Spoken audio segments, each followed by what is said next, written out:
Praise the lord. అందరికీ మన ప్రభు క్రీస్తు నామములో వందనములు, శుభములు. మన దేవుడు ప్రభు యేసుక్రీస్తు ఆయన చేసిన సృష్టి యావత్తును, దేవుడు తాను చేసిన ఈ సృష్టి యావత్తును చూసినప్పుడు అది చాలా మంచిదిగా ఉండెను. దేవుడు ఆయన ఆశ్చర్యకరుడు. ఆయన సృష్టిలో ఆయన సృష్టించినప్పుడు మొక్కలు, పక్షులు, జంతువులు, మానవ సృష్టి ఇవన్నీ ఒకదానికొకటి ఒక పొందిక, సామరస్యము, సమాధానము కనపడుతూ ఉంది. ఏదైనా తోటలో మానవుడు పాపము చేయక మునుపు ఒకదానికొకటి పీస్ అండ్ హార్మనీ ఉన్నది. అయితే నేడు మనం పడిపోయిన ప్రపంచంలో ఉన్నాము కనుక మనం నేడు చూస్తున్నటువంటి మానవ సమాజంలో కనపడుతున్న ఓ పొల్యూషన్లో, గాలి, నీరు, కాలుష్యములు, ప్లాస్టిక్ ఏది తీసుకున్నా ఎక్కడి నుంచి వస్తున్నాయి? మానవుడు చేసిందే. చూడండి. అయితే మీకు నేను ఈ విషయాన్ని ప్రస్తావించడానికి గల కారణం, ఇక్కడ సాధారణంగా కిడ్నీ సమస్యలు మనుషులైన మనకు వస్తూ ఉంటాయి. అయితే యునైటెడ్ స్టేట్స్ మసాచ్యూసెట్స్ ఆ రాష్ట్రంలో 62 సంవత్సరములు గల ఒక వ్యక్తి రిచర్డ్ స్లేమాన్, అతను గత కొంతకాలంగా కిడ్నీ సమస్య గుండా వెళుతూ ఉన్నాడు. అతనికి డయాలసిస్ జరుగుతూ వచ్చింది. కిడ్నీ మొత్తం తీసివేశారు, పాడైపోయి. తర్వాత ఒక కిడ్నీని అమర్చారు, 5 గంటల ఆపరేషన్. అది అతనికి సెట్ అవ్వలేదు, పని చేయలేదు. కాబట్టి ఇక అతన్ని ఎలాగా బ్రతికించాలి అని చూస్తే యునైటెడ్ స్టేట్స్లోని బయోటెక్ కంపెనీ వాళ్ళు పిగ్ కిడ్నీ, పంది మూత్రపిండము, దాన్ని జెనెటికల్లీ మోడిఫై చేసి కొంచెం జీన్స్ని కొంచెం అది ఇప్పుడు నేను చెప్పినటువంటి 62 సంవత్సరంలో రిచర్డ్ స్లేమన్కి అమర్చారు. మార్చి 16వ తారీఖున ఈ నెల అది జరిగింది. అది 4 గంటలు ఆపరేషన్ థియేటర్లో వాళ్ళు పనిచేసి అమర్చారు. విజయవంతంగా successful operation. Pig kidney transplant చేశారు హ్యూమన్కి, మానవ దేహంలో. ఆ డాక్టర్ టాట్సు కవాయ్ అనే వ్యక్తి ఆ పంది మూత్రపిండాన్ని చూసి ఈ విధంగా చెప్పాడు, it was truly most beautiful kidney I have ever seen. కిడ్నీలతోనే పనిచేసే డాక్టరు, నేను కిడ్నీలు చూశాను కానీ ఇంతవరకు ఇంత సుందరమైన మూత్రపిండం చూడలేదు అని పంది మూత్రపిండాన్ని చూసి చెప్పిన మాట. అది ఖచ్చితంగా మానవ కిడ్నీ సైజు లాగానే ఉంది, పనిచేస్తూ ఉంది అతను ఆపరేట్ చేసినప్పుడు. పేషెంట్ కూడా తర్వాత మాట్లాడి, ఇది ఎంతోమంది రోగులకి, వేల మందికి, మిలియన్లకి ఆశ పుట్టిస్తూ ఉంది అని చెప్పాడు. దాని బిడ్డలు, ఇది మనం వింటూ ఉన్నప్పుడు దేవుని అద్భుతమైనటువంటి సృష్టిలో మనం ఈ పంది విషయాన్ని మాట్లాడుతూ ఉన్నప్పుడు ఇది అపవిత్రమైనది. నేటి సమాజంలో నీచంగా చూస్తూ ఉంటాం, దుర్భాష కూడా మాట్లాడుతూ ఉంటాం, పందిని దూషిస్తూ ఉంటాం. ఈ విషయాన్ని మనం కొంచెం ఆలోచిస్తే వాక్యంలో నుండి లేవికాండం 11వ అధ్యాయంలో పవిత్రమైన జంతువులు, అపవిత్రమైనవి, తినాల్సినవి, తినకూడనివి అని ప్రస్తావించినప్పుడు పంది తినకూడదు, అపవిత్రమైందని వాక్యం చెప్తూ ఉంది. ఎందుకు? దానికి విడిగా చీలిన గిట్టెల్లో, పాదము విడిగా చీలిన గిట్టలుగా ఉన్నాయి.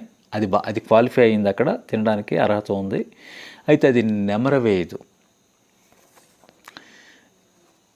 కాబట్టి ఇది అపవిత్రమైనది. నేటికి యూదులు, ఇస్లాం ప్రజలు చాలా వరకు వీటిని తినరు. అయితే తిమోతికి రాసిన మొదటి పత్రిక 4:2 దేవుడు సృజించిన ప్రతి వస్తువు మంచిది, కృతజ్ఞతాస్తులు చెల్లించి పుచ్చుకుంటే ఏది అపవిత్రం కాదు, నిషేధింపదగింది కాదు. ఇది కాబట్టి తర్వాత పేతురు దర్శనం కూడా మనకు తెలుసు. అందులో ఒక దుప్పటి పైనుండి రావటం, అన్ని జంతువులు ఉన్నాయి, చంపుకు తినని ఒక స్వరం అతను విన్నాడు. కాబట్టి దేవుడు సృష్టించినవి ఏది నిషేధింపదగింది కాదు. ఇప్పుడు మనకు ప్రశ్న వస్తూ ఉంటుంది, కొత్త నిబంధనలో ఇప్పుడు మనం కోళ్ళు తింటున్నాం కదా, చేపలు, కోళ్ళు, చికెన్, ఫిష్. అయితే పోర్క్, పంది మాంసము తినవచ్చా అనే ప్రశ్న ఇప్పుడు మీకు ఒకసారి నేను చెప్తూ ఉన్నాను. మీకు అర్థమైంది, పాత నిబంధనలో దేవుడు చెప్పాడు తినకూడదు, అపవిత్రమే.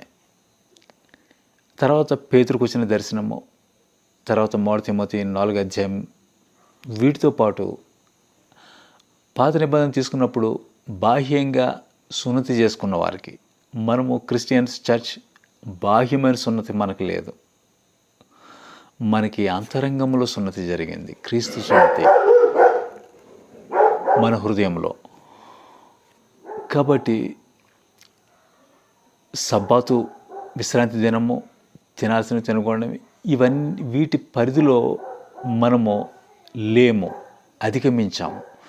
దేవుడు సృజించిన ప్రతి వస్తువు మంచిదే. అయితే మీరున్న ప్రాంతాన్ని బట్టి, పరిస్థితులను బట్టి ఏది ఆరోగ్యమైన ఆహారం ఏది తినాలో అది మీ మీద ఆధారపడి ఉంది. అయితే ఏది నిషేధింపదగింది కాదు అని వాక్యం చెప్తూ ఉంది. దేవుడు ఆశ్చర్యకరుడు, అద్భుతకరుడు. నీచమైనది, హీనమైనది దేవుడు తీసుకొని తన సృష్టిలో దానికి కూడా విలువని, గౌరవాన్ని ఇచ్చే దేవుడిగా మనం చూస్తూ ఉన్నాం. ఒక పంది కిడ్నీ, తర్వాత వీళ్ళు శాస్త్రవేత్తలు చెప్తున్నారు, పందికి సంబంధించిన గుండె కానీ కొన్ని అవయవాలు మానవునికి అమర్చటానికి అవకాశం కనపడుతూ ఉంది, ఇవి దగ్గరగా ఉన్నాయి ఆర్గాన్స్ దాని అని చెప్తున్నారు. అయితే పంది గురించి కొత్త నిబంధనలో మనం నేర్చుకోవాల్సిన ఒక హెచ్చరిక, పేతురు రాసిన 2వ పత్రిక 2:22 పంది గురించే, కడుగుబడిన పంది బురదలో దొర్లుటకు మళ్ళినట్టు అనే ఒక సామెత చెప్పాడు. అంటే నీతి మార్గం తెలుసుకొని రక్షణ పొంది విశ్వాసంలో ఉంటూ మరల పడిపోయి అదే పాపాలు చేస్తూ ఉంటాయి. కడుగుబడిన పంది బురదలో దొరికిన సామెత ఆ విధంగా పోల్చబడింది. ఇది వింటూ ఉన్నప్పుడు ప్రియమైన దేవుని బిడ్డలారా, దేవుడు చేసినటువంటి సృష్టి ఎంత దగ్గరగా ఉంది. ఒక నీచమైన జంతువు మానవ ప్రాణాన్ని నిలబెట్టింది. దేవుని సృష్టి మనం చూస్తున్నప్పుడు పవిత్రమైనవి, అపవిత్రమైనవి సమస్తం కూడా చివరికి సర్పము విషాన్ని తీసుకుని కూడా నేడు ఔషధము, మందులు తయారు చేస్తూ ఉన్నారు. కాబట్టి దేవుడు ఆశ్చర్యకరుడు కాదా? అద్భుతమైన దేవుడు. ఆయన సమస్తము దేవుడు చేసింది చాలా మంచిదిగా ఉండెను. మొదటి స్థితి. ఇక పడిపోయిన తర్వాత, పడిపోయిన ప్రపంచంలో fallen world, fallen human beings, fallen angels, ఆ కాలంలో మనం ఉన్నాం కనుక మనకి ఇవన్నీ తలక్రిందులైపోయి, పడిపోయి, పతనమైపోయిన ప్రపంచంలో ఉన్నాం కనుక మనం చుట్టూ ఉన్న సమాజం నుండి, అన్నిటి నుండి కొంచెం శ్రమలు, ఇబ్బందులు, కష్టాలు ఎదుర్కొంటూ ఉన్నాం. ఇవి ఎదుర్కొంటున్నాం కాబట్టి ఈ విధంగా దేవుడు సృష్టించలేదు. అది ఒకసారి ఒక శాస్త్రవేత్త ఈ విధంగా ప్రశ్నించాడు. ఒక ప్రొఫెసర్ అతను తన విద్యార్థులని, దేవుడు సమస్తాన్ని సృష్టించాడు అని మీరు నమ్ముతున్నారా అని అడిగితే విద్యార్థులు చెప్పారు ఎస్, అవునని. అప్పుడు ఆ ప్రొఫెసర్ ఈ విధంగా ప్రశ్నించాడు, మరి అయితే సమాజంలో ఉన్నటువంటి వికెడ్నెస్, చెడుతనమో, వికెడ్నెస్, దుర్మార్గమో, మరి అది కూడా ఆయనే చేశాడు కదా అని చెప్పాడు. మీరే చెప్పారు కదా విద్యార్థులారా, అంతా దేవుడు చేశాడని. అయితే ఇది కూడా ఆయన చేశాడు. అయితే అప్పుడు విద్యార్థులందరూ మౌనంగా ఉన్నారు. అప్పుడు ఒక విద్యార్థి లేచి ఈ విధంగా చెప్పాడు, సార్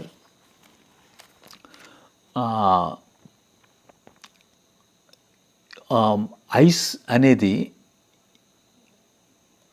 ఐస్ గడ్డ, మంచు ఇప్పుడు అది గడ్డ కడుతూ ఉంది, ఏ పరిస్థితుల్లో అని అడిగాడు. అడిగితే ఆ ప్రొఫెసర్ చెప్పాడు, వేడి టెంపరేచర్ లేనప్పుడు, టెంపరేచర్ పడిపోయినప్పుడు గడ్డి కడతా ఉందని. అప్పుడు వెంటనే విద్యార్థి ఈ విధంగా చెప్పాడు, సూర్యుని వేడి ఉంది, ఉష్ణోగ్రత ఉంది, అది ఆబ్సెంట్ అయినప్పుడు, అది లేనప్పుడు ఇది గడ్డి కడతా ఉంది. ఆ విధంగానే దేవుడు ఉన్నాడు. ఆయన ఆబ్సెంట్ అయినప్పుడు, ఆయన లేనప్పుడు ఈ దుర్మార్గత పుట్టుకొస్తూ ఉంది. ఎలాగైతే ఉష్ణోగ్రత ఆబ్సెంట్ అయినప్పుడు ఏ విధంగా శీతలము గడ్డ కడతా ఉందో, ఐస్ మంచు, ఆ విధంగానే దేవునికి చోటు అయినప్పుడు దుర్మార్గత పెరిగిపోయింది. ప్రేమ దేని బిడ్డలారా, ఇలాంటి పడిపోయిన సమాజంలో మనం ఉన్నాం కనుక దేవునికి చోటిచ్చి హృదయములో, మన దేహములో, ప్రాణములో, ఆత్మలో, అలాగే నీవొక్కడవే కాదు, నీ కుటుంబములో నీ బిడ్డలు వెలుగును, జీవపు వెలుగును, యేసుక్రీస్తును నీవు తీసుకొని రావాలి. యేసుక్రీస్తు పరిపాలన జరగాలి. దేవుని భయము, దేవునికి చోటివ్వనప్పుడు ఈ అక్రమం పెరిగింది. అందుకని ప్రభు చెప్పేశారు, అక్రమం చేయవాళ్ళ నా ఎదురు నుండి పొండి అని. మరి క్రమం ఏమిటి? దేవుని భయము, దేవునికి లోబడి విశ్వాసులైన మీరు ద్రాక్షవల్లి తీగలో నిలిచినట్లుగా ఉండాలి. తర్వాత బ్రేకింగ్ న్యూస్ ఏమిటన్నట్లయితే, ఈ శుక్రవారము రాత్రి రష్యా మాస్కోలో ఒక కాన్సర్ట్ ఒకటి 100 మంది ఒక చోట కూడి లోపల ఒక సూపర్ మార్కెట్ మాల్లో ఒకటి జరుగుతూ ఉంది. అందులో ఉగ్రవాదులు ఒక 4 చొరబడి కాల్పులు జరిపి తగలబెట్టారు దాన్ని. 40 మంది చనిపోయారు. అప్పటికి వార్తలు 100 మంది క్షతగాత్రులు, గాయాలు పాలయ్యారు. రష్యా మాస్కో అదిరిపడింది. ఒక పక్కన యుక్రెయిన్తో యుద్ధం చేస్తుంది. అందుకే యుక్రెయిన్ వాళ్ళు చేశారా, వీళ్ళు టెర్రరిస్టులా, ఎవరు వీళ్ళు? ప్రస్తుతానికైతే టెర్రరిస్ట్ అటాక్ ఐసిస్ ఉగ్రవాదులు చేశామని ప్రకటించినట్టు వార్తలు వస్తూ ఉన్నాయి. మరి ముస్లింలు ఎందుకు చేశారు ఈ దాడి? ప్రియమైన దేవుని బిడ్డలారా, ఇవి మనం చూస్తూ ఉన్నప్పుడు యుద్ధములో ఉన్నటువంటి రష్యా, ఇది యుక్రెయిన్ నుంచి వచ్చిన దాడి అయితే మరింత పెద్ద యుద్ధం అయిపోతుంది. ఇది అణువాయుధాలకి వెళుతుంది. లేదు ఉగ్రవాదులు ఇస్లాం వాళ్ళు చేస్తే ఎందుకు చేసినట్టు, వెనక ఎవరున్నారు అనేది తేలాల్సి ఉంది. తర్వాత మరొకటి, హైతీ గ్యాంగ్. హైతీ అనేది ఒక చిన్న దేశం ఉంది.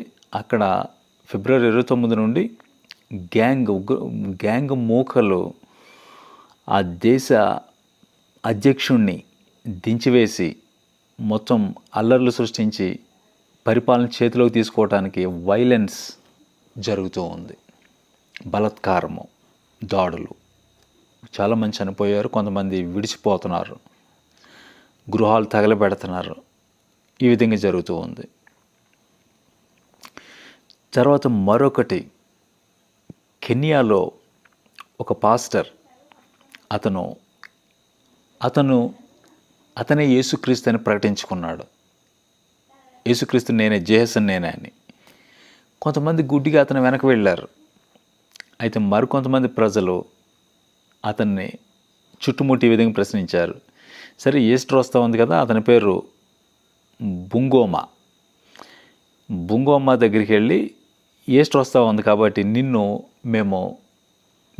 నీవు నిజమైన యేసుక్రీస్తు అని అయితే నిన్ను సిలువేస్తాం, నువ్వు 3 రోజున తిరిగి లేవాలి. ఈ గుడ్ ఫ్రైడేకి సిలువేసేస్తాం నేను, ఈస్టర్ రోజు నువ్వు తిరిగి లేవాలి అని అతను చుట్టుముట్టారు.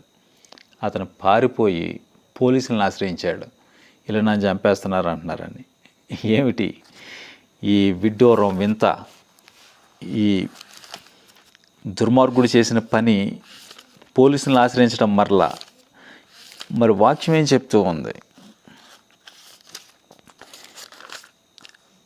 యోహాను రాసిన మొదటి పత్రిక 4వ అధ్యాయంలో, ప్రియులారా, అనేకులైన అబద్ధ ప్రవక్తలు లోకంలోనికి బయలు వెళ్ళి ఉన్నారు గనుక ప్రతి ఆత్మను నమ్మక ఆయా ఆత్మలు దేవుని సంబంధమైన కావు పరీక్షించుడి. యేసుక్రీస్తు శరీరధారి వచ్చెను. ఏ ఆత్మ ఒప్పుకోనో అది దేవుని సంబంధమైనది, ఏ ఆత్మ యేసును ఒప్పుకోనదో అది దేవుని సంబంధమైనది కాదు. దీన్ని బట్టి దేవుని ఆత్మను మీరు ఎరుగుదురు. క్రీస్తు విరోధ ఆత్మ వచ్చినని మీరు విన్న సంగతి ఇదే.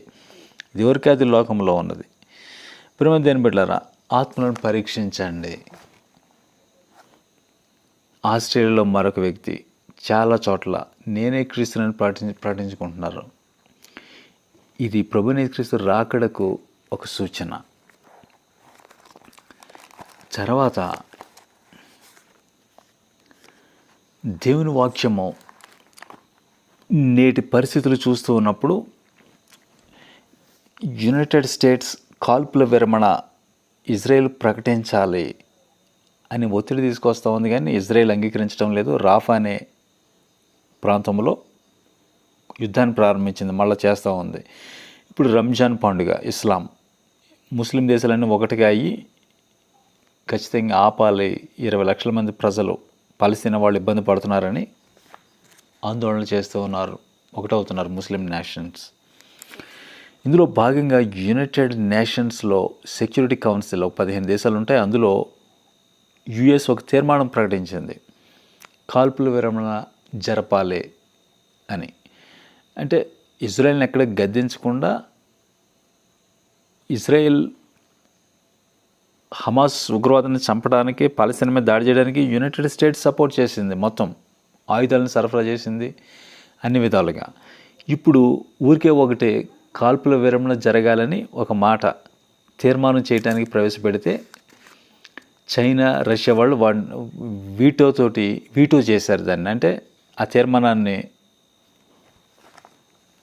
ఉల్లంఘించారు, జరగనివ్వలేదు. ఇప్పుడు జరుగుతున్న పరిణామాలు చూస్తే ఎందుకు అన్నట్లయితే అందులో కేవలము సున్నితంగా ఒక మాట మీరు ప్రస్తావించారు, కానీ నిజంగా ఇజ్రాయెల్ని ఒక మాట చెప్పి ఆపాలి. మీరే యుద్ధాన్ని ప్రారంభింపజేసి ఇజ్రాయెల్ తోటి హమాస్ మీద, ఈ పాలస్తీనా మీదకి ఇప్పుడు ఊరికి పై మాటకి చిన్న మాట ప్రవేశపెడతారా మీరు అని ఉల్లంఘించారు, వీటో చేశారు దాన్ని. అనగా అది ఆ తీర్మానాన్ని ముందుకెళ్ళడం లేదు. ఇలాంటి పరిస్థితుల్లో జరుగుతున్న పరిణామాలు, ఈ ఆశ్చర్యము ఇప్పటికీ సమాప్తమవుతుంది.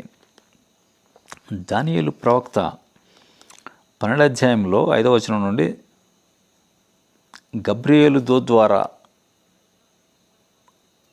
భవిష్యత్తు విషయాలు ఇవన్నీ తెలుసుకున్న తర్వాత చూచుచుండగా దానియేలు ప్రవక్త, 2 మనుషులు ఏటి అవతల యొడ్డున యువతల యొడ్డున నిలబడి ఉన్నారు. ఆ 2లో ఒకడు ఏటి నీళ్ల మీద ఆడుచున్న ఒక వ్యక్తిని, నారబట్టలు వేసుకున్న ఒక వ్యక్తి ఏటి నీళ్ల మీద ఆడుతున్నాడు. అతన్ని ఈ విధంగా అడిగాడు, ఈ ఆశ్చర్యం ఎప్పుడు సమాప్తమగును? అప్పుడు నారబట్టలు వేసుకున్న వ్యక్తి ఈ విధంగా చెప్పాడు, తన కుడి చేతిని ఎడమ చేతిని ఆకాశం వైపు ఎత్తి నిత్య జీవియగు వాని నామమును ఒట్టుబెట్టుకొని, ఒక కాలములు అర్ధకాలము పరిశుద్ధ జన్మ యొక్క బలము కొట్టివేయబడుట ముగింపబడగా సకల సంగతులు సమాప్తమగును. సకల సంగతులు సమాప్తమగును. ఒక కాలము 1 సంవత్సరము, కాలములు 2 సంవత్సరము, అర్ధకాలము 1/2 సంవత్సరము, times half of the times, 3.5 సంవత్సరములు పరిశుద్ధ జనం యొక్క బలం కొట్టివేయబడగా. ఇది ది యాంటిక్రైస్ట్ రూలింగ్ 3.5 సంవత్సరాలను చూపెడుతూ ఉంది. అప్పుడు సకల సంగతులు సమాప్తమగును. నేటి ప్రపంచాన్ని మనం చూస్తున్నప్పుడు ఎక్కడైనా అవకాశం ఉన్నదా ఆ వ్యక్తి రావడానికి? మిడిల్ ఈస్ట్ ఏం జరుగుతూ ఉంది? ఇవి మనం చూస్తూ ఉన్నప్పుడు యూరప్లో ఎమాన్యుయల్ మెక్రాన్ అతను యూరోప్ సంబంధించిన పెద్ద లీడర్ అతనే. యుక్రెయిన్కి ఆయుధాలు, డాలర్స్, ధన సహాయం ఇవన్నీ చేస్తూ ఇప్పుడు సైన్యాన్ని పంపుతాను, ఫ్రాన్స్ ట్రూప్ సైన్యాన్ని, ఆర్మీని 2000 మందిని పంపుతాను అని ప్రకటించాడు. జర్మనీ, యునైటెడ్ స్టేట్స్ కొంచెం వెనకడుగు వేసినాయి. ఇది 3వ ప్రపంచ యుద్ధం అయిపోద్ది, కొంచెం ఆగాలని. రష్యా వెంటనే చెప్పింది, అవును తీసుకొనిరా, నేను అణు ఆయుధాలతో సిద్ధంగా ఉన్నానని. ఇప్పుడు ఇది నేటోకు సంబంధించినటువంటి యూరప్, అమెరికా కింద ఉన్నటువంటి దాదాపు 32 దేశాల్లో వాటిలో చీలుకొచ్చింది. కొన్ని వెళదామని, కొంతమంది వద్దని వెనక్కి లాగటం.